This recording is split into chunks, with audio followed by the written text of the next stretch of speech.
Olá, meu nome é Ângelo de Fátima, sou professor do Departamento de Química da Universidade Federal de Minas Gerais. Sejam bem-vindos, à nossa sexta e última aula do capítulo 8, na qual nós trataremos especificamente das reações de adição a alquinos. Nosso livro-texto é o livro dos Sólomos, Química Orgânica 1, volume 1, e o tema aqui está descrito no capítulo 8 do referido livro, ok? Então, para iniciar a nossa conversa, trago para vocês aqui um exemplo de uma adição eletrofílica de bromo e cloro a alquinos. E sobre o que nós estamos falando? Nós estamos falando exatamente da formação aqui desses tetra-haloalcanos, nesse caso aqui, o meu halogênio aqui, o meu halogênio está sendo representado por X2 em excesso, e como vocês podem observar a adição de dois equivalentes aqui do meu halogênio à tripla ligação, ok? E os alquinos mostram o mesmo tipo de reação de adição com cloro e bromo que os alquenos, então a mesma reatividade que nós vimos na halogenação de alquenos, a gente tem aqui nos alquinos, não é muito diferente, tá? Essa adição, ela passa inicialmente por esses dialoalquenos aqui, esses dialetos vinílicos aqui, tá? Essa posição vinílica. Então, o primeiro equivalente do halogênio leva à formação desse produto com adição anti, e o segundo também segue uma adição anti, mas ao final essa ligação é uma ligação simples, e de livre rotação, e talvez essa questão dessa adição anti não seja observada, mesmo porque nós temos halogênios aqui, o mesmo tipo de halogênio sendo adicionado, ok? Então, essa adição a alquinos, ela pode se dar em uma ou duas etapas, dependendo da quantidade de equivalentes do halogênio que utilizamos. O primeiro equivalente vai conduzir à formação desse alceno com essa adição anti do halogênio. O segundo equivalente, então, conduz à formação desse tetra-haloalcano aqui, Houve a adição de 4 átomos de halogênio, ok? Bem, então, só as duas equações postas aqui. Você tem a formação desse tetra-haloalcano aqui, e lembre-se que ele passa por esse intermediário aqui da adição de um equivalente do halogênio a alquino em questão, ok? Adição de haletos de hidrogênio a alquinos. Agora nós estamos falando aqui da adição de HX a alquinos, Ele leva à formação aqui desse dialeto geminal, Perceba que agora o halogênio está ligado no mesmo átomo de carbono, por isso geminal, tá bom?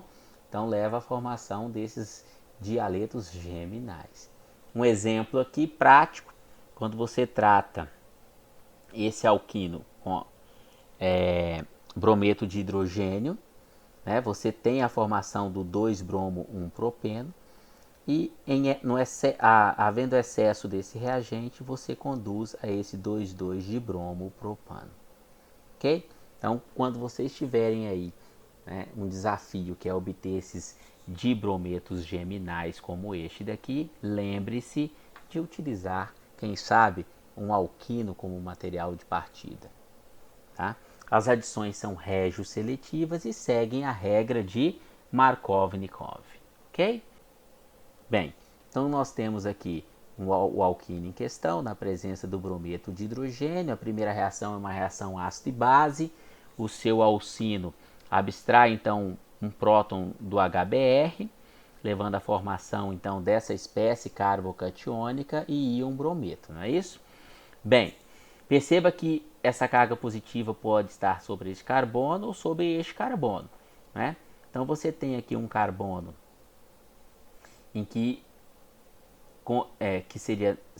está ligado a dois outros carbonos, Então esse carbocátion aqui seria uma espécie de carbocátion secundário, e esse daqui um carbocátion primário. Então esse daqui seria o mais estável, Por isso que a gente diz que esse produto segue a regra de Markov-Nikov.